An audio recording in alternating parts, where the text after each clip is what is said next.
வெளிப்படுத்தின விசேஷத்துல கடைசி அதிகாரத்துக்கு போங்க. 20ஆம் அதிகாரம் 12வது வசனம்.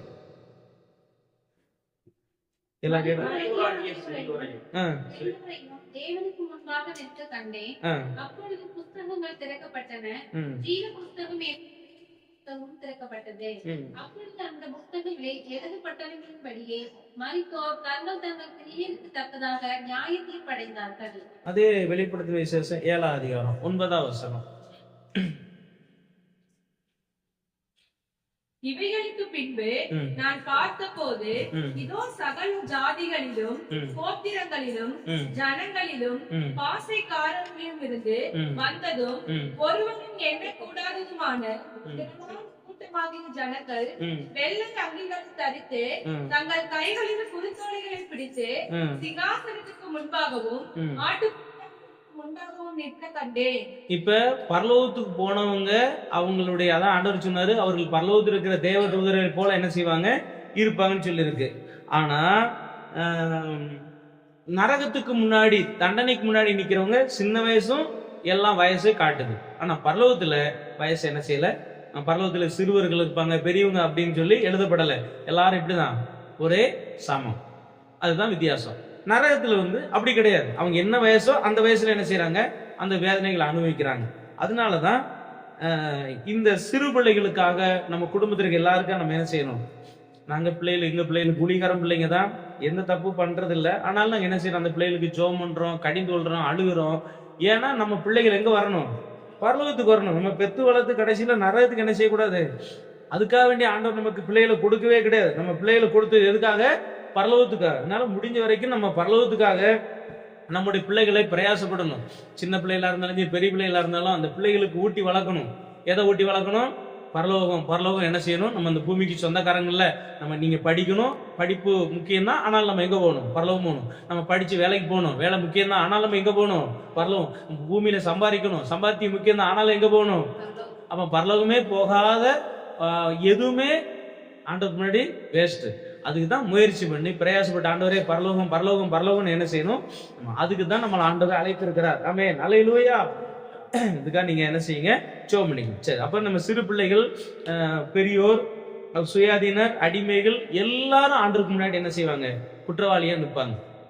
ஆனா பரலோகத்துல பாத்தீங்கன்னா யாரும் சின்னவங்க கிடையாது, பெரியவங்க கிடையாது, உயர்ந்தவங்க கிடையாது, தாழ்ந்தவங்க கிடையாது, பணக்காரங்க கிடையாது, ஏழை கிடையாது. எல்லாம் அங்க ஒரே ஒருதான், ஒண்ணுதான். அதனாலதான் ஆண்டவர் அப்படிப்பட்ட இடத்துக்கு நம்மளை கொண்டு போகிறார். அதுக்காக நம்ம எல்லாரும் நம்ம குடும்பங்களுக்காக ஃபர்ஸ்ட் ஒரு ஊழியக்காரர் சொன்னாரு, குடும்பத்துக்காக ஜெபம் பண்ணுங்க.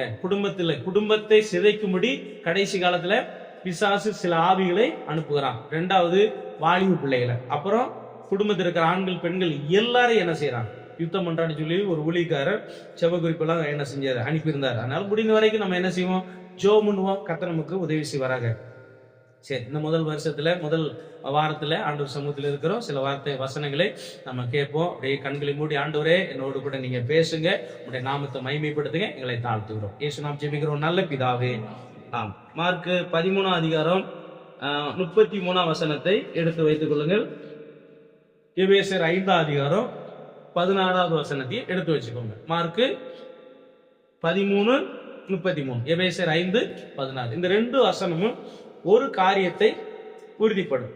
வாசிங்க பார்ப்போம். அக்காலத்தில் நீங்கள் அறியாதபடியால் எச்சரிக்கையாக இருங்கள், ஜெபம் பண்ணுங்கள். இது அக்காலத்தை நீங்க அறியாதபடினால இங்க என்ன செய்யுங்க, எச்சரிக்கையா இருங்க, விழித்திருங்கள். சரி, அடுத்து நாட்கள் பொல்லாதவைகள் ஆனதால் காலத்தை பிரயோஜனப்படுத்திக் கொள்ளுங்கள். நாட்கள் பொல்லாதவைகள் ஆனதுனால என்ன செய்யுங்க, காலம். இந்த வருஷத்தை நாம பிரயோஜனம் உள்ள வருஷமாக நாம என்ன செய்யணும், மாற்ற வேண்டும். என்ன சொல்லுங்க, பிரயோஜனம் உள்ள வருஷம். இந்த வருஷத்தை வீணான வருஷமாக போகாதபடி, ஏசப்பா இந்த வருஷத்தை நாங்க ஆரம்பிக்கிறோம் முதல் வாரத்துல, இந்த வருஷம் முழுவதும் எங்களுக்கு பிரயோஜனம் உள்ள வருஷமா என்ன செய்யணும் இருக்கும். இந்த வருஷத்தை நாங்க ஒரு நாள் கூட வீணான நாளாக போகாதபடி இந்த வருஷத்தை நாங்கள் பிரயோஜனப்படுத்திக் கொள்ள. அப்போ நம்ம தனிப்பட்ட முறை, ஆண்டவருக்கு அடுத்த காரியம் எல்லாத்தையும் ஈடுபட்டாலும் என்ன செஞ்சிடும், வீணா என்ன செய்யாது, போகாது.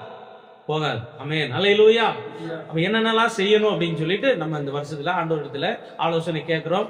ஆண்டவர் நம்ம கூட இருந்து நமக்கு ஆலோசனை சொல்லுவாராக. ஒன்று அப்போஸ்தலனாகிய பவுல், இன்னொன்னு நம்முடைய ஏசப்பா சொன்னாரு, என்ன செய்யுங்க, நாட்கள் இந்த இந்த காலத்தை உங்களுக்கு தெரியாதனால நீங்க என்ன செய்யுங்க, விழித்திருங்க. இன்னைக்கு சில நியூஸ் வருது. என்ன நியூஸ் வருது? இந்த ஊர்ல ஒரு வைரஸ் பரவி இருக்கு, இந்த நாட்டுல ஒரு வைரஸ் பரவி இருக்குன்னு வருது. வரும்போது என்ன நடக்கும் யாருக்குமே தெரியாது. என்ன தீமைகள் வந்தாலும் கர்த்தருடைய பிள்ளைகளாகி நமக்கு ஆண்டவர் நிச்சயமா ஒரு பாதுகாப்பை என்ன செய்வார், கட்டளையிடுவார். நம்ம ஜோ பண்ணிட்டு ஆண்டவர் எங்களை என்ன செய்யுங்க, பாதுகாத்துக் கொள்ளுங்க அப்படின்னு நம்ம போராடி நம்ம ஜோ பண்ணுவோம். ஆண்டவர் நமக்கு உதவி செய்வாராக. அதே போல இந்த வருஷத்துல துவங்கும் போதே நம்ம கர்த்தருடைய கிருபையில இரக்கத்துல என்ன செஞ்சிருவோம், துவங்கிரும். இதுல இந்த வசனம் என்ன சொல்லுது, நீங்க என்ன செய்யுங்க, விழித்திருங்கள். அப்போஸ்தலனாகிய பவுல் என்ன சொல்றாரு, நாட்கள் பொல்லாததுனால காலத்தை இவ்வளவு நாளா ஒருவேளை நம்ம ஊழியக்காரன் நம்ம எல்லாருமே ஏதாயிலும் குறைவுள்ளவர்களா இருந்தால் இந்த வருஷத்தை என்ன செய்வோம், அதை சரிப்படுத்தி இந்த வருஷத்தை ஒரு நல்ல வருஷமாக, ஆண்டவருக்கு பிரயோஜனமுள்ள வருஷமாக, நம்முடைய ஆவிக்குரிய வாழ்க்கைக்கு பிரயோஜனமுள்ள வருஷமாக கர்த்தர் மாற்றுவாராக. அல்லேலூயா. கிடைக்கிற நேரத்தை என்ன செய்யுங்க, தேவ சமூகத்துல கழிங்க. ஒரு நாள் லீவ் கிடைக்குன்னா உபவாசம் போடுங்க. நீங்க எந்த அளவுக்கு தேவ சமூகத்துல தேவனுக்கு அடுத்த காரியத்துல இறங்குறீங்களோ அந்த அளவுக்கு தேவனுடைய கிருபை. ஏன்னா மனுஷன் உலகம் முழுவதும் ஆதாயப்படுத்திக்கிட்டாலும் அவன் ஜீவனை நஷ்டப்படுத்தினாலும் ஒண்ணுமே பிரயோஜனம். அதே மாதிரி இன்னொரு வசனம் சொல்லுது, இம்மைக்காக மாத்திரம் நான் ஏசப்பா தேடிட்டா மற்ற எல்லாரை பார்க்கலும் பரிதபிக்கப்படத்தக்கவர்களா இருக்கிறோம் அப்படி சொல்லு. அதனால நாட்களை இந்த வருஷத்துல பிரயோஜனப்படுத்த ஆண்டவர் நமக்கு ஆலோசனை கொடுக்கிறார். ஒவ்வொன்றா நம்ம வாசிக்கலாம். லூக்கா எழுதின சுவிசேஷம் 13வது அதிகாரம் 8வது வசனம். லூக்கா 13. வருஷமும் இருக்கட்டும், நான் இதை சுற்றிலும் கொத்தி எரி போடுவேன். கனி கொடுத்தால் சரி, கொடாவிட்டால் இனிமேல் இதை வெட்டி போடலாம் என்று ஆண்டவரே சில வாய்ப்புகளை என்ன செய்றார், ஒரு வருஷத்தை நமக்கு கூட்டி கொடுத்திருக்கிறார். போன வருஷமே நம்ம அழிந்து போக வேண்டியவங்க, ஆனா இந்த வருஷத்தை என்ன செஞ்சிருக்கிறார், இந்த வசனத்தை ஒரு தோட்டம் இருக்குது, அந்த தோட்டத்துல ஒரு மரத்தை நட்டி இருக்கிறார்.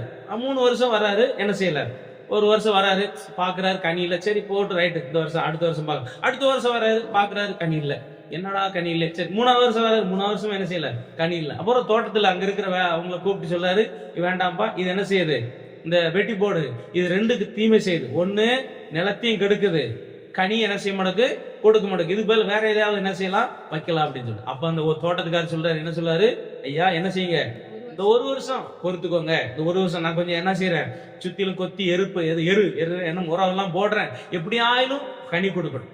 கொடுத்தா சரி, கொடுக்கட்டா என்ன செய்யலாம், வெட்டி போடும். ஒருவேளை அடுத்த வருஷம் வந்திருக்கும் போது கனி கொடுக்கலாம், அந்த தோட்டத்துக்காரர் என்ன சொல்லிருப்பாரு, அதை சொல்லிப்பாரு, ஐயா பொறுத்துறீங்க. இன்னொரு விஷயம் என்ன, இது தேவன் நம்ம மேல பாராட்டுகிற கிருபை. அல்லேலூயா. அந்த கிருபை அப்படி நம்ம என்ன செய்வோம், நன்மைக்காக பயன்படுத்திக் கொள்வோம். கிருபை என்ன செய்ய வேண்டும், நன்மைக்காக நம்ம பயன்படுத்திக் கொள்ள வேண்டும். அப்போ இந்த காலத்தை ஆண்டவர் இது கிருபையின் காலமா இருக்கனால கிருபையை காட்டுறாரு. அதே ஏசப்பா தான் சொல்றாரு, என்ன செய்யுங்க, கொஞ்சம் விழித்திருந்து ஜெபம் பண்ணுங்க. அதே பவுல் சொல்கிறாரு, கொஞ்சம் காலத்தை என்ன செய்யுங்க, பிரயோஜனப்படுத்திங்க. ஒரு சில வாசகங்களை நம்ம வாசிப்போம். முதலாவது யோபு புத்தகம் 11வது அதிகாரம், அதுல 13ல இருந்து 17 வரைக்கும் ஒவ்வொரு வசனமா நீங்க வாசிக்கலாம். யோபு 11 எடுத்துக்கோங்க, எல்லாரும் எடுத்துக்கோங்க, வாசிக்கிறீங்களா? அப்பொழுது உம்முடைய ஆயுசு காலம் பட்ட பகலை பார்க்கிலும் பிரகாசமாக இருக்கும். நீ விடிய காலத்தை போல் இருப்பீர். நம்பிக்கை உண்டாயிருக்கிறதுனால் திடமாக இருப்பீர். 11வது அதிகாரம் 13ல இருந்து 17 வரைக்கும்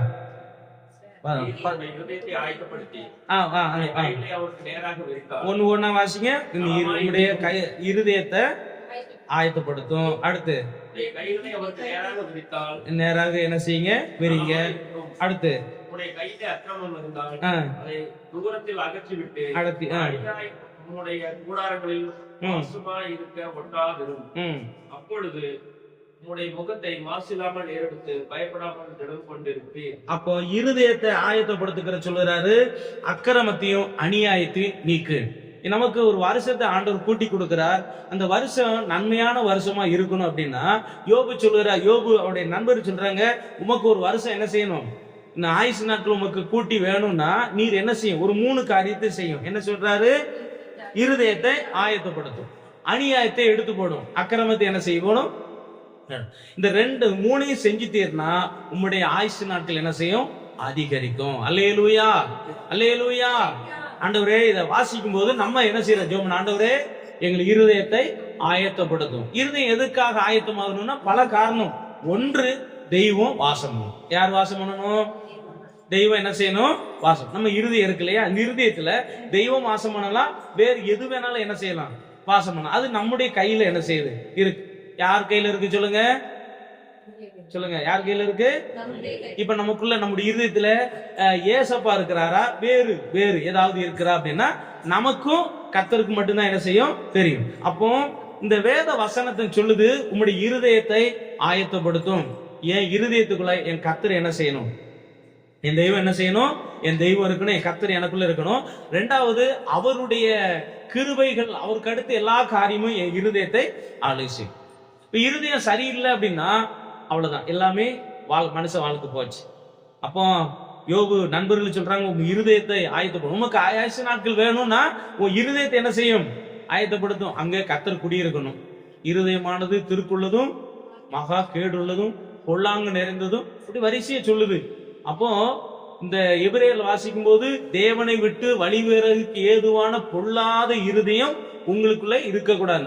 அப்ப இருதயத்தை நாம் சரிப்படுத்தணும். அது நிலைச்சு நிக்கணும், அது கர்த்தருக்குள்ள இருக்கணும், அந்த இருதயத்துல கர்த்தர் இருக்கணும். அப்படிப்பட்ட இருதயமாய் நம்முடைய இருதயத்தை கர்த்தர் மாற்றுவார். ஹல்லேலூயா. ரெண்டாவது, அந்த இருதயத்தை சொல்லிட்டு சொல்றாரு, நீர் என்ன செய்யும்? உங்களுடைய அக்கிரமத்தை, உங்களுடைய அநியாயத்தை. அக்கிரமங்கிறது என்னதுன்னா ஒழுங்கீனம். சொல்லுங்க, என்ன சொல்லுங்க? அக்கிரமம் என்றால் என்ன? ஒழுங்கீனம். நம்ம ஒழுங்கீனமா என்ன செய்யக்கூடாது? இருக்கக்கூடாது அப்படின்னு அர்த்தம். ஒழுங்கீனமா இருக்கக்கூடாது. அநியாயம், நியாயம் இல்லாத ஒரு வாழ்க்கை. அநியாயம் பண்றாங்களே உலகம், அநியாயம் செய்து உலகத்துல அநியாயம் இருக்குது. நம்ம உலகம் முழுவதும் இருக்கிற மனுஷர்கள் இடத்துல என்னது இருக்கு? அநியாயம் இருக்குது. நம்ம சங்கீதக்காரர் சாலமோன் பிரசங்கில சொல்லும் போது, நீதி ஸ்தலத்தை பாக்குறாங்க, என்ன இருக்கு? அநியாயம் இருக்கு. எல்லா இடத்துலும் அநியாயம் என்ன செய்யுது? பெருகி போயிருச்சு. அநியாயத்தை வீட்டை விட்டு எடுத்து போடும். அப்ப நீர் உமக்கு ஆயுசினால் என்ன செய்யும்? ஆமென். அல்லேலூயா. அப்ப நம்முடைய வாழ்க்கை ஆண்டவர் காலத்தை பிரயோஜனப்படுத்துகிறார். ஒரு காலத்தை நமக்கு எக்ஸ்ட்ரா என்ன செய்யறாரு? கொடுக்கிறார். அந்த காலம் பிரயோஜனமா இருக்க வேண்டுமானால் அந்த காலத்துல ஒரு 3 ஆலோசனையை யோபு மூலமா சொல்கிறார். இது ரெடி ஆகும். உங்க இருதயத்தை என்ன செய்யும்? ஆயத்தப்படுத்தும். உங்க வீட்லயோ உங்க வாழ்க்கையிலயோ அக்கிரமும் அநியாயம் இருந்தா என்ன செய்யுங்க? எடுத்து போட்டுருங்க. அப்போ ஆண்டவர் அந்த வருஷத்தை என்ன செஞ்சிருவாரு? கூட்டி கொடுக்கிறார். அல்லேலூயா. ஒரு 2-3 ஆலோசனை தான். ரெண்டாவது ஒரு ஆலோசனை என்ன சொன்னா, நீதிமொழிகள் 31 அதிகாரம் 25 வசனத்தை வாசி எடுத்துக்கோங்க. நீதிமொழிகள் 31:20.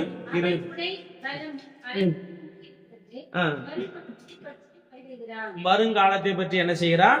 மைகள். இது யாரு அப்படின்னா ஒரு குணசாலியான சரி. அப்படின்னா குணசாலினா அந்த பெண்ணு மட்டும் இல்ல, அது நம்முடைய ஆவிக்குரிய வாழ்க்கைக்கான சொல்லப்பட்ட ஒரு வார்த்தை. ஒரு பெண்ணும் தான், அதே மாதிரி ஒரு ஆவிக்குரிய வாழ்க்கை. அவ சொல்ற எதிர்காலத்தை குறித்து, வருங்காலத்தை குறித்து அவ என்ன செய்யறானா? அந்த மகிழ்ற. என்ன காரணம் அப்படின்னா, அவளுடைய பாயிண்ட் ஒரு 10 பாயிண்ட் வரும். அவ செஞ்சதுனாலதான் எதிர்காலம் எப்படி இருந்துச்சு. இப்ப நல்லா கவனிச்சுக்கோங்க. காலத்தை பிரயோஜனப்படுத்தி ஏசப்பா சொல்றாரு. ஒரு காலத்தை நமக்கு என்ன செஞ்சிருக்கிறாரு? எக்ஸ்ட்ரா கொடுத்திருக்கிறாரு. இந்த எக்ஸ்ட்ரா நம்முடைய வாழ்க்கை இன்னும் நீடித்து இருக்கணும், ஆண்டோடைய வருகை மட்டும் நம்ம இருக்கணும்னா அதுக்கு சில ஆலோசனைகளை சொல்றாரு. இருதயத்தை ரெடியாகு. இருதயத்துல ஆண்டவர் வாசம் பண்ணணும். நம்ம குடும்பத்துல வாழ்க்கையில அக்கிரமம் அநியாயத்தை என்ன செஞ்சிருங்க? எடுத்து போட்டுருங்க. ஆண்டவர் நமக்கு உதவி செய்வார். அல்லேலூயா. இப்ப ஒரு ஆவிக்குரிய ஒரு ஆண்டுடைய பிள்ளையினுடைய எதிர்காலம் மகிழ்ச்சியாக இருக்க வேண்டும். எப்படி இருக்க வேண்டும் சொல்லுங்க? இந்த வருஷத்தை வச்சுக்கோங்க. இந்த வருஷம் நமக்கு எப்படி இருக்க வேண்டும்? மகிழ்ச்சியா இருக்கணும். வாக்குத்தத்தம் என்ன? அவர்கள் விருதாவாக என்ன செய்ய மாட்டாங்க? இது போர்டு கட்டாம இருக்குது. விருதாவாக என்ன செய்ய மாட்டாங்க? உழைக்க மாட்டாங்க. துன்பம் உண்டாக என்ன செய்ய மாட்டாங்க? அவங்க சந்ததியார் எல்லாரும் என்ன செய்வாங்க? அப்போ இந்த வருஷம் நமக்கு ஆசீர்வதிக்கப்பட்ட ஒரு நல்ல வருஷமா இருக்கணும்னா யோபுட்ட ஒரு ஆலோசனை சொல்றாரு. ஆவியானவர் யோபு மூலமா ஒரு ஆலோசனை வச்சிருக்கிறாரு. இதை என்ன சரிப்படுத்துகிறாரு. இப்ப இந்த சகோதரி ஒரு ஆவிக்குரிய பெண்ணு வைங்களேன், ஒரு ஆவிக்குரிய விசுவாசி. இவள் எதிர்காலத்தை குறித்து சந்தோஷமா இருக்கிறா. எனக்கு கவலையே இல்லை அப்படிங்கிறா. என்ன காரணம் அப்படின்னா, அவர் 10க்கு மேல ஒரு சில காரியம் இருக்கு. வாசி ஒவ்வொன்னா சொல்ற. அவள் குணசாலி. அப்ப எப்படிப்பட்டவனா? குணசாலி, நல்ல விசுவாசி அப்படின்னு நம்ம பேர் எடுக்கணும். நல்ல விசுவாசி, நல்ல ஊழியக்காரப்பா, நல்ல விசுவாசிப்பா, நல்ல ஊழியக்காரமாப்பா, நல்ல விசுவாசிப்பா அப்படின்னு நம்ம என்ன செய்யணும்? முதலாவது பேர் எடுக்க வேண்டும். அல்லேலூயா. அது பேர் எடுக்கிறதுக்கு அவ செஞ்ச காரியங்கள் என்னன்னா, விலை உயர்ந்தவள். அவ எப்படிப்பட்டவளா? எப்படிப்பட்டவன்? அவ ட்ரெஸ் விலை உயர்ந்ததல்ல, அவ போட்டிருக்கிற அலங்காரம் உயர்ந்ததல்ல, அவருடைய குணமானது என்னது? நீ சொல்ல, முத்துக்களை பார்க்கணும். இப்ப நம்ம வாழ்க்கைய ஆண்டவர் விலை உயர்ந்ததாக என்ன செய்யணும்? மாற்றணும். அப்படின்னா நம்ம ட்ரெஸ்ஸோ நம்முடைய பணங்களோ நம்முடைய பொருட்களோ அல்ல, நம்முடைய குணங்கள் நம்மை விலை உயர்ந்ததாக என்ன செய்யணும்? மாற்றணும். இவள் அப்படிப்பட்டவெல்லாம் மாறிக்கிட்டு இருக்கா. ஒவ்வொரு காரியமாவட்ட இருந்து பாருங்க. அடுத்து என்ன செய்யறா? அவ புருஷன் அவளை என்ன செய்யறான்? நம்புகிறான் அப்படிங்கிற. புருஷன் என்ன செய்யறான்? நம்புகிறான். ஏன்னா நிறைய குடும்பத்துல வர்ற பணம் இங்கிட்ட அம்மா வீட்டுக்கு போயிருது, அம்மா வீட்டுக்கு போய் அந்த மாதிரி சில நிறைய குழப்பங்கள் இருக்குல்ல. இந்த புருஷன் தன் மனைவியை நம்புகிறான். அப்போ நம்பிக்கைக்கு உரியவள். சொல்லுங்க, எப்படிப்பட்டவளா? இப்ப அந்த அந்த சம்பவத்துல ரெண்டு விதமா எடுங்க. ஒண்ணு, உண்மையான கணவனுக்கு அந்த மனைவி என்ன செய்யறா? அவன் என்ன செய்யறா? நம்பிக்கைக்கு உரியவளா இருக்கிறா. இப்ப ஆவிக்குரிய வாழ்க்கைக்கு வாங்க. நமக்கு ஆவிக்குரிய நம்ம பேர் என்ன பேரு? மணவாட்டி. சொல்லுங்க, யாருங்க? சொல்லுங்க, நல்லா சத்தமா சொல்லுங்க. நம்ம எல்லாரும் மணவாட்டி. மணவாளன் யாரு? ஏசப்பா. ஏசப்பாவுக்கு நம்பிக்கைக்கு உரியவங்களாக நம்ம எல்லாரும் இருக்கணும். அல்லேலூயா. நம்ம நம்பிக்கைக்கு உரியவங்களா என்ன செய்யணும்? இருக்கணும். அது குடும்பம் இருக்குன்னா குடும்பத்துல அவள் தன்னுடைய குடும்பத்துக்கு நம்பிக்கைக்குரிய, புருஷனுக்கு நம்பிக்கைக்குரியவள். இங்க பார்த்தா நமக்கு ஆவிக்குரிய வாழ்க்கையில மணவாளனா இயேசுவுக்கு மணவாட்டியாகிய சபை நம்பிக்கைக்கு உரியவங்களா என்ன செய்யணும்? இருக்கும். சரி, அடுத்து நன்மை செய்கிறாள். அவன் எப்படிப்பட்ட என்ன செய்யறாளா? யாருக்கு நன்மை செய்கிறா? எல்லாருக்கும் நன்மை செய்கிறா. புருஷனுக்கு நன்மை செய்கிறா. இப்ப நம்ம யாருக்கு நன்மை செய்யணும்? நம்முடைய ஆண்டவருக்கு நன்மை செய்யும். ஆண்டவரை சந்தோஷப்படுத்துகிற காரியம் ஒன்னே ஒண்ணு என்னன்னு சொல்லுங்க? ஆத்துமா. அப்படிதானே உண்மை? அதான உண்மை. பைபிள்ல சொல்லி இருக்கு, ஒரு பாவி மனம் திரும்பும் போது, நல்லா சத்தமா சொல்லுங்க, ஒரு பாவி மனம் திரும்பும் போது பரலோகத்திலே மிகுந்த சந்தோஷம். அப்போ ஆண்டவரை சந்தோஷப்படுத்துகிறது என்னது? ஆத்துமா ஆதாயம். ஆத்துமா ஆதாயம். ஆத்துமா ஆதாயம் தான் என்ன செய்யுது? ஆண்டவரை சந்தோஷப்படுத்துகிறது. ஆமென். அல்லேலூயா. அப்போ அவ தன்னுடைய புருஷனை என்ன செய்தா? சந்தோஷப்படுத்தினா. அவன் புருஷன் அவளால என்ன செய்தான்? மகிழ்ச்சான். இன்னைக்கு நம்ம ஆண்டுடைய பிள்ளைகளா இருக்கிறோம். நாம நம்முடைய தகப்பன், நம்முடைய மாணவாளன் ஏசப்பாவை என்ன செய்ய வேண்டும்? அந்த சந்தோஷப்படுத்துக்கான ஒரு காரியம் தான் என்ன காரியம்? ஆத்துமாக்கள். ஏன்னா பைபிள் அப்படிதான் சொல்லுது, ஒரு பாவி மனம் திரும்பின பரலோகத்தில் மிகுந்த இந்த வருஷத்துல நம்ம அப்படி செய்யணும். சரிங்களா? அடுத்து நல்ல வேலை செய்யறா. நல்லா என்ன செய்யறா? சொல்லுங்க, வேலை செய்யறா. உற்சாகத்தோடு. எப்படி சொல்றா? எப்படி சொல்லி இருக்கு? உற்சாகத்தோடு வேலை செய்கிறாள். அல்லேலூயா. ஆமா. எப்படி வேலை செய்யணும்? எப்படி ஜெபம் பண்ணணும்? எப்படி ஊழியம் செய்யணும்? எப்படி ஆத்துமாதாயம் செய்யணும்? ஆமென். அல்லேலூயா. எப்படி பைபிள் படிக்கணும்? என்ன சொல்றதே உற்சாகம் இல்லாம சொல்றீங்கல்ல? உற்சாகத்தோடும் போது உற்சாகமா என்ன செய்யணும்? சொல்லணும். ஆமென். அல்லேலூயா. கொடுப்பதில் எப்படி கொடுக்கணும்? ஆமென். அல்லேலூயா. அது உங்க பாடு, கர்த்தர் பாடு. சரி, அப்போ எல்லாவற்றிலும் எப்படி இருக்கணும்? அவள் உற்சாகமாக வேலை செய்கிறார். உற்சாகமா வேலை செய்கிறார். சோம்பேறியா அவ இல்ல. யாரு இல்ல? அந்த பெண்ணு. நம்ம விசுவாசி மணவாளன் மணவாட்டியாகி நாம உற்சாகமா இருக்கணும். உற்சாகமாய் கர்த்தருக்கு வேலையில என்ன செய்யணும். அடுத்து இருட்டோட வேலை செய்யறாளாம். என்ன வேலை செய்யறாளாம்? இருட்டோட வேலை செய்யறா. அப்படிதான் பைபிள் சொல்லுது. அவள் இருட்டோட எந்திரிச்சிருதா. எப்ப எந்திரிக்கிறா? இருட்டோட எந்திரிக்கிறா. நம்ம எப்ப எந்திரிக்கிறோம்? 8 மணிக்கு எந்திரிக்கிறோம். அவன் எத்தனை மணிக்கு எந்திரிக்கிறா? இருட்டோட எந்திரிக்கிறா. அப்ப அவன் நல்லா இருப்பாளா? நல்லா தான் இருக்கிறா. ஆமென். அல்லேலூயா. அதனாலதான் அவளுக்கு என்ன பேரு? குணசாலியான ஸ்திரீ, முத்துக்களை பார்க்கல விலை உயர்ந்தவள். எதிர்காலத்தை பத்தி கவலையே படல. எல்லாம் ரெடியா இருக்கு. ஏன்னா அவளுடைய குணங்களை சொல்லியிருக்கு. இருட்டோட. சரி, நம்ம முடிந்த வரைக்கும் நம்ம எந்திரிச்சு என்ன செய்வோம்? சூரியன் உதிக்கிறதுக்கு முன்னாடி எந்திரிச்சு ஆண்டவர் சமூகத்துல ஜெபம் பண்ணி ஆண்டவரை என்ன செய்வோம்? மகிமைப்படுத்துவோம். நம்ம என்ன செய்யலாம்? உற்சாகமாய் கர்த்தரை மகிமைப்படுத்தலாம். ஆமென். அல்லேலூயா. சரி, அடுத்து என்ன செய்யறானா? விசுவாசமாய் விவசாயம் பண்றா. சரி, அது ஒரு தொழில் வைங்களேன். தொழில் பண்றா. பலத்தோடு என்ன செய்யறா? இருக்கிறா. பலத்தோடு இருக்கிறா. அவ பலன் இல்லாமல் போகல. அதான் நம்ம என்ன செய்யணும்னா, நமக்கு 2 விதமான பலன் இருக்கணும். ஆவிக்குரிய பலன் இருக்கணும், மாம்ச பலன் இருக்கணும். டயத்துக்கு என்ன செய்யணும்? சாப்பிடணும். எப்படி சொல்லுங்க? மாம்சீகத்துல நேரத்துக்கு நேரம் என்ன செய்யணும்? நமக்கு ஆண்டவர் உழைப்பு கொடுத்ததனுடைய நோக்கம் வயிற்று சாப்பிடுறதுக்கு தான். 3 வேளை நமக்கு வாய்ப்பு இருந்தா 3 வேளை என்ன செய்யுங்க, சாப்பிட்டு மாம்சீக உடம்புக்கு மாம்சீக ஆகாரத்தை கொடுத்து சரிப்படுத்துங்க. ஆவிக்குரிய வாழ்க்கைக்கு ஆவிக்குரிய ஆகாரத்தை என்ன செய்யுங்க, கொடுங்க. இந்த 2 ஆகாரம் நமக்கு வேண்டும். அல்லேலூயா. அப்ப அது என்ன இருக்கும், பலன் என்ன செய்யும், இருக்கும். ஏன் பலன் ஆண்டவர் வேணும்னா, இப்ப நம்ம பலசாலியா இருந்தா தான். இப்ப மாம்சீகத்துல ஒரு பலசாலிய யாராவது எதுக்க முடியுமா? இப்ப நோஞ்சானா இருக்கான் ஒருத்தன், நான் ஏற்கனவே சொல்லியிருக்கேன், ஒருத்தன் நோஞ்சா எலும்பு தோலுமா இருக்கான், அவன்கிட்ட AK-47 துப்பாக்கி இருந்தா அவன் என்ன செய்யும், அவனை பலசாலியா காட்டும். அவன் தன்னுடைய பலத்தை நம்பல, யாரை நம்புறான், கையில இருக்கிற ஆயுதத்தை என்ன செய்யறான் நம்பி அவனை பார்த்த எல்லாரும் என்ன செய்வாங்க, பயப்படும். காரணம் என்னது, அவன்கிட்ட ஒரு ஆயுதம் இருக்குது. அது மாதிரி சாத்தான் நம்மை பார்த்து என்ன செய்யணும், பயப்படணும். நம்முடைய ஆண்டுடைய வல்லமினால அபிஷேகத்தினால நம்ம என்ன செய்யணும், நிரப்பப்பட்டுக்கணும். 2 வேணும், மாம்ச பலன் வேணும், ஆவிக்கர். மாம்ச பலன் எதற்கு, சோம் பண்ண, ஊழியம் செய்ய, வேலை செய்ய, சம்பாதிக்க, எல்லாத்துக்கும் மாம்ச பலன் வேணும். 2வது என்ன பலன் வேணும், ஆவிக்கர். இது பரலோகம் போவதுக்கு. அப்போ பலசாலியா என்ன செய்யறா இருக்கிறார். இந்த 2 வசனம் வாசிங்க. 21 வசனம். தன் வீட்டார் அனைவருக்கும் இரட்டிப்புரை உடுப்பிரும் இருக்கிறதால் தன் வீட்டார் நிமித்தம் குளிருக்கு பயப்படால். அடுத்து 23 வசனம். அவள் புருஷன் தேசத்து மூப்பர்களோடு நியாயஸ்தலங்களில் உட்கார்ந்திருக்கையில் பேர் பெற்றவளாய் இருக்கிறார். சரி, ஆமென், அல்லேலூயா. நம்ம ஆண்டவரை இப்படிப்பட்ட நம்ம குடும்பத்தையும் அப்படி மாத்தணும், நம்ம ஆண்டவரை எப்படி என்ன செய்யணும். இதனாலதான் இவளுக்கு என்ன பேரு, குணசாலியான ஸ்திரீ. இதை வாசித்துட்டு ஜோமனன், ஆண்டவரே இதை போல எங்களை என்ன செய்யுங்க, மாற்றுங்க. 2வது நமக்கு ஆவிக்குரிய வாழ்க்கையில நமக்கு மணவாளன் ஏசப்பா, அவரை நாம் என்ன செய்யணும், சந்தோஷப்படுத்தணும். அவரை நாம் என்ன செய்யணும், கனப்படுத்தணும். சாத்தாம்பேலுக்கு முன்னாடி அவர் என்ன செய்யக்கூடாதா, சாத்தாம்பேலுக்கு முன்னாடி அவர் என்ன செய்யக்கூடாது, தலகுந்து நிக்கிற மாதிரி என்ன செய்யக்கூடாது. பாரு, என்னால நான் ஊழியக்காரன் இருக்க, நான் என்ன செய்யக்கூடாது, என் ஏசப்பாவை அந்த சாத்தாம்பேலுக்கு முன்னாடி தலகோந்து நிக்க வச்சிடக்கூடாது. ஆண்டவரே என்னால என் தெய்வம் என்ன செய்யக்கூடாது, தலகோந்துடக்கூடாது. சாத்தாம்பே நம்மளை பார்த்து என்ன செய்யக்கூடாது, பாருங்க உங்க ஊழியக்காரன் உங்க விசுவாசி எப்படி பாருங்கன்னு சொல்லி ஆண்டவரை என்ன செய்யக்கூடாது. அவரு சாத்தாம்பேலுக்கு முன்னாடி தைரியமா நிக்கணும். என்ன ஏழை சாத்தாம்பேலே, என் பிள்ளடா, என் ஊழியக்காரன்டா, என் விசுவாசிடா, இப்படி இருக்காங்கடா அப்படின்னு சொல்லி அவன் மூஞ்சில ஆண்டவர் கரிய பூசணும். அல்லேலூயா. இது ஆவிக்குரிய வாழ்க்கை, மாம்சீக. 2க்கு நீங்க என்ன செய்யுங்க, இந்த வசனத்தை எடுத்துக்கோங்க. கர்த்தர் ஆசீர்வதிப்பார். இன்னொரு வசனம், லூக்கா எழுதின சுவிசேஷம் 19 அதிகாரம் 42, 43 ஆகிய வசனங்களை வாசிங்க. லூக்கா எழுதின சுவிசேஷம் 19.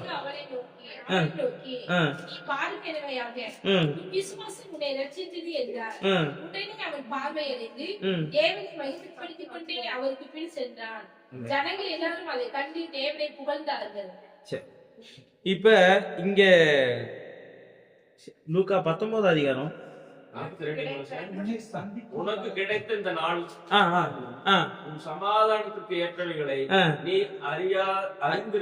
அறிந்திருந்தாயானால் இப்பொழுதோ அவைகள் உன் கண்களுக்கு மறைவாய் இருக்கிறது. சரி, இப்ப என்ன சொல்லி இருக்குது, அந்த எருசலேமை பார்த்து அழுகிறார். அழுதுட்டு சொல்றாரு, எருசலேமே உனக்கு கிடைச்ச இந்த வாய்ப்பை என்ன செய்ய, நீ பயன்படுத்திக்கோ. இதை விட்டுட்டீன்னா திரும்ப உனக்கு வாய்ப்பு இல்லாம போயிடும். அப்படி வாய்ப்பு இல்லாம போச்சுன்னா உன்னை என்ன செய்வாங்க தெரியுமா, மதில் சூழ்ந்து போட்டு உன்னை அடிச்சு உன்னை என்ன செய்வாங்க, தரமட்டம் ஆக்கிடுவாங்களே. அப்படி ஒரு சூழ்நிலை வருது அப்படின்னு ஆண்டவர் என்ன செய்யறாரு, அழுகிறாரு. அந்த நகரத்தை பார்த்து சொல்றாரு. இன்னைக்கு நம்மளையும் அப்படிதான் என்ன செய்யறாரு, ஆண்டவரே ஸ்தோத்திரம், எங்களுக்கு அந்த தீமைகளுக்கு எங்களை என்ன செய்யுங்க, விலக்கி காப்பாத்துங்க. அல்லேலூயா. அந்த மாதிரியான தீமைகள் இந்த உலகத்துல வரும்போது நாங்க தப்பிக்கணும். அதுதான் ஏசப்பா என்ன செய்யறாரு, நம்முடைய ஆயுசு நாட்களை கூட்டி கொடுத்திருக்கிறார், ஒரு வருஷத்தை கூட்டி கொடுத்திருக்காரு. நம்ம அந்த வருஷம் வெற்றியின் வருஷமாக இருக்கணும் அப்படின்னா நம்ம காலத்தை என்ன செய்யணும், பிரயோஜனப்படுத்தணும். எருசலேமை பார்த்து அழுகிறார். எருசலேமை சொல்லுகிறார், உனக்கு கிடைத்த நாளுக்கு என்ன செய்யல. இப்ப நம்ம எல்லாரும் சபைக்கு வரோம், ஆராதிக்கிறோம், ஆண்டவர் பிரியமா இருக்கிறோம், எல்லாம் செய்யறோம். ஆண்டோடைய வருகையில கைவிடப்பட்டால் எவ்வளவு வேதனையா இருக்கும். அப்ப கைவிடப்பட கூடாது. ஆமென், அல்லேலூயா. பரலோகம் போவதுக்காகத்தான் நம்ம ஆண்டவர் என்ன செஞ்சிருக்கிறாரு, நம்மள விசுவாசிய வச்சிருக்கிறாரு. நம்ம அதுக்கு போயே ஆகணும். சரியா? அதுக்கு நம்ம என்ன செய்யணும், பிரயாசப்படும். அதுக்காக நம்ம ஆண்டவர் சமூகத்துல அழுகணும், கண்ணீர் வடிக்கணும். ஆண்டவரே நான் என்ன செய்யணும். அப்போ என்னன்னா, காலத்தை பயன்படுத்திக் கொள்ளுங்கள். எருசலேமை பார்த்து சொல்கிறார், நீ என்ன செய்ய, உனக்கு கிடைச்ச அந்த நாளை நீ பயன்படுத்திக்கணும். இப்படி சொல்லும் போது அங்கே ஒருத்தன் ஒரு குறைந்த நேரத்தை கர்த்தருக்கு என்ன செஞ்சிட்டான், பயன்படுத்தினான். சிலுவை காட்சிக்கு போலாமா? 23 அதிகாரம் நம்ம லூக்கா எழுதின சுவிசேஷம் 23வது அதிகாரம் 42, 43 ஆகிய வசனங்கள். லூக்கா 23 அதிகாரம். நோக்கி, ஆண்டவரே, நீர் உம்முடைய ராஜ்யத்தில் வரும்போது அடியேனை நினைத்தருளும் என்றார். இயேசு அவனை நோக்கி, இன்றைக்கு நீ என்னோடு கூட பரதேசில் இருப்பாய் என்று மெய்யாக உனக்கு சொல்லுகிறேன் என்றார். இது ஒரு எருசலேமை தான் அழுகிறாரு. உனக்கு கிடைச்ச நாளிகை என்ன செய்ய பயன்படுத்தினார், கிடைக்கல. இந்த எருசலேம் பயன்படுத்தல. சிலுவையில ஒருத்தன் இருக்கான், அவனுக்கு அடுத்து என்ன நடக்க போகுதுன்னா, அவன் காலை ஒடிச்சு அவனை கொல்ல போறாங்க. கால் எலும்புகளை முறிச்ச உடனே செத்து போயிடுவான். அதான் அந்த ரூல்ஸ். ஏன்னா மறுநாள் என்னது, பஸ்கா பண்டிகை. அதனால பிணங்கள் என்ன செய்யக்கூடாது, குற்றவாளிகள் தொங்கிக்கிட்டு இருக்கக்கூடாது. என்ன செய்யறாங்க, அந்த கவர்னர் ஆர்டர் போடுறான், எலும்புகளை முறிச்சு என்ன செய்யுங்க, கொல்லுங்க. ஏசப்பட்ட வரும்போது ஏசப்பா மறிச்சிருப்பார். இதனால ஒருத்தர் நம்பாம என்ன செய்யறான், ஈட்டி வச்சு குத்தினான்னு சொல்லி, குத்தி பார்த்தான்னு சொல்லி பைபிள்ல பார்க்கும். அப்போ கொஞ்ச நேரம் தான் இருக்கு. அது அவனுக்கு ஒரு நல்ல சந்தோஷமா இருக்கிற நேரம் கிடையாது, பயன்படுத்தின நேரம். வேதனையிலும் கொடுமையான வேதனை நேரம். அந்த வேதனையில அவனுக்கு நீதி சொன்ன, தண்டனை கொடுத்த நீதிபதியை திட்டுவான். அப்புறம் சாட்சி சொன்ன, அந்த குற்றச்சாட்டுகளை சாட்சி சொன்ன அவங்களை திட்டுவான். வாயில என்னென்னலாம் கெட்ட வார்த்தை வருதோ அவ்வளவு பேசுவான். அங்க இருந்து பாக்குற அந்த மக்கள் கேலி பண்ணுவாங்க இல்லையா, அவங்கள திட்டுவான். இப்படி பல வார்த்தைகள் வாயிலிருந்து வரும். அதனாலதான் இயேசு கிறிஸ்து 7 வார்த்தை பேசும்போது உலகமே அதிர்ச்சியா பார்த்தது. திட்ட வேண்டிய இடத்துல, சபிக்க வேண்டிய இடத்துல ஒரு வார்த்தை எப்படி வருது, இவர்களை மன்னியன்னு வருது. அதனாலதான் அந்த உலகம் என்ன செஞ்சது, அப்படியே அதிர்ச்சியோடு பார்த்தது. அதனாலதான் உலகம் முழுவதும் இந்த 7 வார்த்தைகளை ஆண்டவருடைய கிருவினால உலகம் முழுவதும் அந்த 7 வார்த்தை என்ன செய்யுது, பிரபலமாய் பேசப்படுகிறது. இந்த இடத்துல இனி ஒருவனுடைய வாயிலிருந்து ஒரு வார்த்தை வருகிறது. அது ஆச்சரியமான வார்த்தை. அவன் சாக போகிறான், வேதனையிலும் இருக்கிறான். ஒருத்தன் சொல்றான், கூட இருக்கிறான், அவரை ஏசப்பாவை திட்டுறான். இன்னொருத்தன் சொல்றான், இவ்வளவு நமக்கு தண்டனை கிடைச்சு உனக்கு என்ன செய்யல, புத்தி வரலையே அப்படின்னு சொல்லிட்டு, ஆண்டவரே என்ன செய்யுங்க. அவன் சொல்ற வார்த்தையிலே பாவரிக்கு வந்துருச்சு. நாமோ நியாயப்படி தண்டிக்கப்பட்டோம், இவர் என்ன செய்யல, ஒரு குற்றமும் செய்யல. இப்ப நான் செஞ்சது தப்பு தான், எனக்கு தண்டனை கிடைச்சது சரிதான், ஆனா நீங்க கடவுள். ஆமென், அல்லேலூயா. நீ ரட்சிக்கிறவர் சொல்லி அந்த வார்த்தையிலே எல்லாம் வந்துருச்சு. ஆனா சில வார்த்தைகள் எழுதப்படல. அவன் என்னென்னலாம் சொன்னான்னு தெரியாது, எழுதப்படல. ஆனா ஆண்டவர்கிட்ட மறுபடியும் கேட்கிறான், ஆண்டவரே உம்முடைய ராஜ்யத்தில் வரும்போது அடியனை நினைத்த. இதெல்லாம் எப்படி அவனுக்கு தெரிஞ்சிருக்கும்? எப்படியோ அவனுக்கு அந்த வார்த்தைகள் கிடைச்சிருச்சு. கொஞ்ச நேரம் கிடைச்சது, அதை கர்த்தருக்காக என்ன செஞ்சிட்டான், பயன்படுத்தி அவன் அந்த காலத்தை சந்தோஷமான காலத்துக்குள்ளே கடந்து போயிட்டான். அல்லேலூயா. அவன் கிடைச்ச கொஞ்ச காலத்துல பயன்படுத்திக்கிட்டான். ஆண்டவர் சொன்னாரு, ரொம்ப நாள் இல்லப்பா, இன்றைக்கே என்னோடு கூட என்ன செய்வேன், இன்றைக்கே என்னோடு கூட. அது எவ்வளவு பெரிய மகிமையான ஒரு வாழ்க்கை, ஒரு சந்தோஷமான வாழ்க்கை.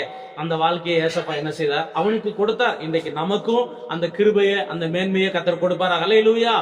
அதனால கிடைக்கிற வாய்ப்பை என்ன செய்வோம், இந்த ஆண்டு பயன்படுத்தி, ஆண்டவரே இந்த வருஷம் நான் உனக்கு ஏதாயிலும் பிரயோஜனம் என்ன செய்யணும், இருக்கணும். ஆண்டவரே அழுக கூட நம்மளை பார்த்து, உனக்கு கிடைச்ச அந்த வாய்ப்பை என்ன செய்ய நீ பயன்படுத்தலாமே அப்படின்னு சொல்லி நம்மளை பார்த்து வருத்தப்படாம நம்மளை பார்த்து சந்தோஷப்படணும். ஆண்டவர் நமக்கு இறக்கம் செய்வார். கடைசி ஒரு வசனம் வாசிப்போம்.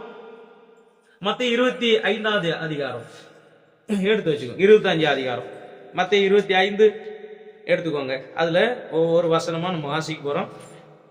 பரலோக ராஜ்யம் தங்கள் தீவெட்டிகளை பிடித்து மணவாளனுக்கு எதிர்கொண்டு போக புறப்பட்ட 10 கன்னிகைகளுக்கு ஒப்பாயிருக்கு. சரி, இவங்க 10 பேர்ல ஆண்டவர் முதல்ல பிரிச்சுட்டாரு. 5 பேர் புத்தி உள்ளவங்க, 5 பேர் புத்தி இல்லாம. முதல்ல 5 பேர் புத்தி இல்லாதவங்களுக்கு தெரியுமா அப்படின்னா தெரியாது. அவங்க செயல்பாடுகளுக்கு பிறகுதான் என்ன செய்யும் தெரியும். முதல்ல அவங்க நல்லவங்களா தான் இருந்திருப்பாங்க, ஆண்டவரை நேசிக்கிறவங்க, கன்னி பெண்கள் எல்லாம் ஓகே.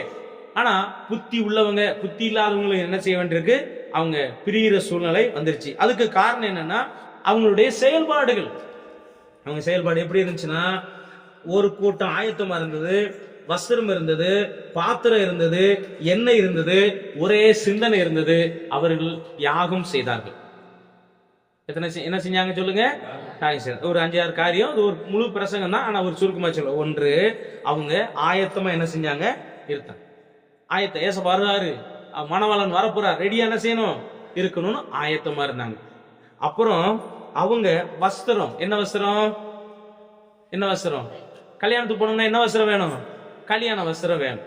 என்ன கல்யாண வஸ்திரம் இருந்துச்சு. நமக்கு இன்னைக்கு ஆவிக்குரிய வஸ்திரத்துக்கு பேர் என்ன பேரு? ரட்சிப்பின் வஸ்திரம், நீதியின் சால்வை அப்படின்லாம் சொல்லியிருக்கு இல்லையா? ஒரு கல்யாண வீட்டுக்கு ஒரு மணவாளன் வர்ற, அந்த ராஜா வர்றாரு, நீ கல்யாண வஸ்திரம் இல்லாம எப்படி நீ உள்ள வந்து கேட்கிறாரா? அப்ப கல்யாண வஸ்திரம் வேணுமா? மூணாவது என்ன செய்யணும்? அவரிடத்துல பாத்திரம் இருந்தது.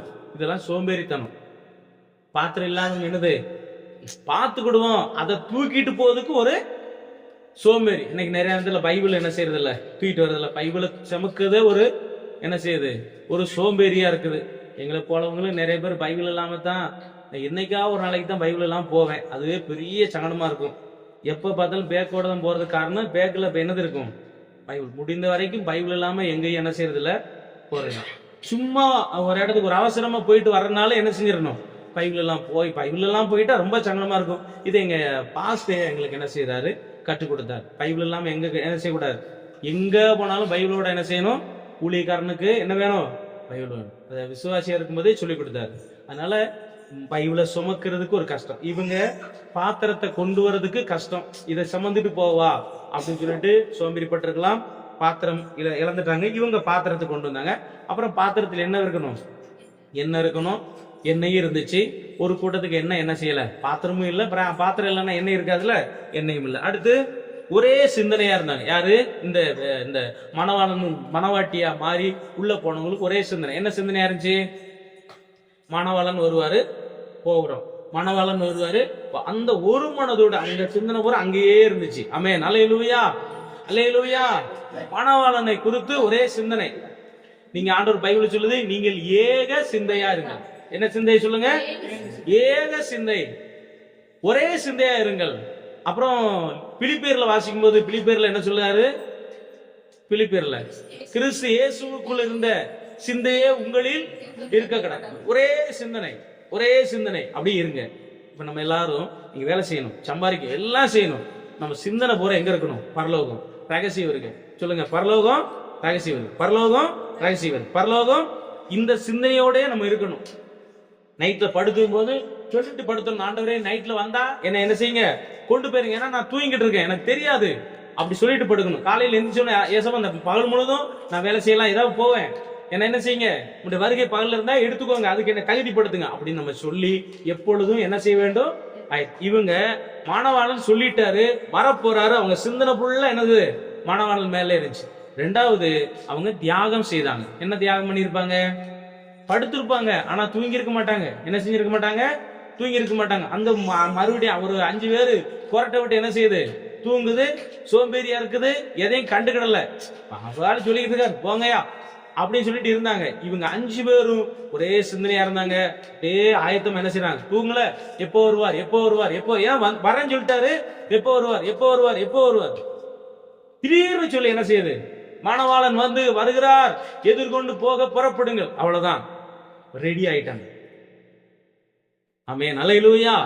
இந்த வருஷத்தை கர்த்தருக்காக, கர்த்தருக்குள்ள நாம் என்ன செய்யணும்? பயன்படுத்த வேண்டும், பயன்படுத்த வேண்டும். 4 காரியங்களை ஆண்டவர் சொல்லி இருக்கிறார்.